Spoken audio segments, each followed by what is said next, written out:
নমস্কাৰ স্বাগতম জনাইছোঁ জলিউড আনঅফিচিয়েলৰ নতুন এক ভিডিঅ'লৈ। প্ৰথমে জলিউড আনঅফিচিয়েলৰ সমূহ দৰ্শকক জনাইছোঁ ইংৰাজী নৱবৰ্ষৰ বহুত শুভেচ্ছা। আজি ইংৰাজী নৱবৰ্ষৰ প্ৰথমটো ভিডিঅ'ত লৈ আহিছোঁ এখন নতুন অসমীয়া চলচ্চিত্ৰৰ কিছু খবৰ। হয়, আজি অসমত মুক্তি লাভ কৰিছে এখন নতুন অসমীয়া চলচ্চিত্ৰ একলব্য।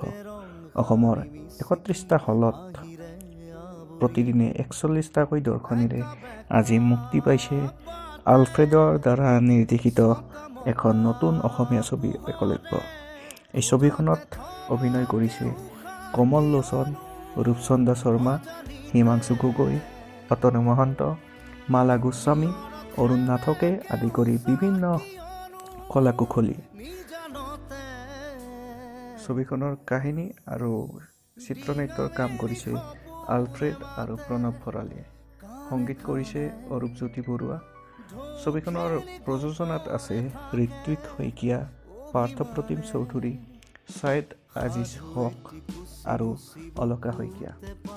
প্ৰায় ২ বছৰ ধৰি বন্ধ হৈ থকা অসমীয়া চলচ্চিত্ৰত এই একলব্য নামৰ নতুন চলচ্চিত্ৰখনে এক আলোড়নৰ সৃষ্টি কৰিব বুলি আশা কৰা হৈছে এই ছবিখনে অসমীয়া দৰ্শকক চলচ্চিত্ৰ গৃহলৈ আকৰ্ষিত কৰিব পাৰিব। গতিকে আহকচোন এইখিনিতে উপভোগ কৰোঁ ছবিখনৰ ইতিমধ্যে মুক্তি পোৱা সুন্দৰ ট্ৰেইলাৰটো। মৰম, ভাল পোৱা,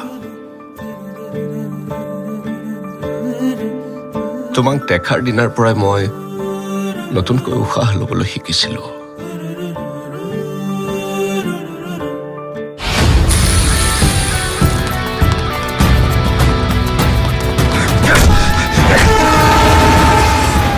কাপোৰ কানি ভালকৈ পিন্ধিলে হিৰো হৈ নাযায়। আৰে বেটাৰ ঘৰত নাই বাচন বৰ্তন, সি হ'বলৈ যায় আকৌ অমিতাভ বচ্চন। চিলেকশ্যন ভুল হৈছে আপোনাৰ, ভুল হৈছে চিলেকশ্যন।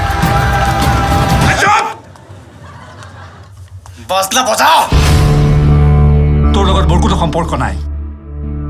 মোৰ এটাই ল'ৰা, সি হ'ল বিজয়। মোৰ কথাটো বুজা। মই ঘিণ কৰোঁ তোমাক। কাবে এবাৰ শুনা প্লিজ। আবে সিদিনা কি হৈছিল এবাৰতো শুনা তুমি।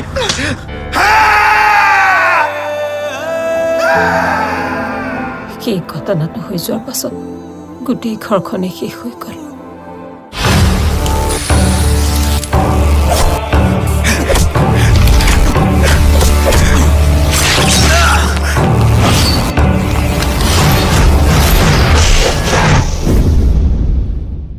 নাজানো কিয় মই তোমাৰ চকুত মই মোৰ মাক বিচাৰি পাওঁ।